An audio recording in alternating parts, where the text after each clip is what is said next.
మీ అందరికీ నా వందనాలు. విజయవాడకి దగ్గరలో మంగళగిరి ప్రాంతంలో ఎన్ఆర్ఐ హాస్పిటల్లో మనం ఉంటున్నామండి. ఇక్కడ ఒక బ్రదర్ గారికి ఈరోజు బ్రెయిన్ ఆపరేషన్ కోసం ప్రార్థన చేయడానికి మరి ఇక్కడికి రావటం జరిగింది.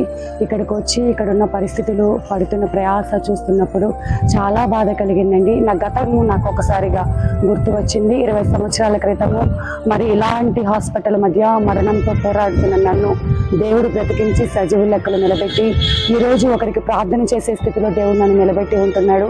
మరి హాస్పిటల్ మొత్తము పేషెంట్లందరినీ అలా చూసుకుంటూ వెళ్తున్నప్పుడు వారి పక్కనున్న వారు పడుతున్న ప్రయాసను బట్టి నేనైతే ఒకటే భారంతో, దేవా వీరందరినీ స్వస్థపరచు, నువ్వు స్వస్థపరిచే యెహోవావి కదా. ఇక్కడ పడుతున్నటువంటి ప్రయాస డాక్టర్ల జ్ఞానం కాదు, కానీ నీ కృపను బట్టి నీ రక్తాన్ని ప్రోక్షింపచేసి ఇక్కడున్న బిడ్డలందరినీ దర్శించమని చెప్పి ప్రార్థనలు అయితే చేయటం జరిగిందండి. మరి మీ అనుదిన ప్రార్థనలో మరి వ్యాధులతో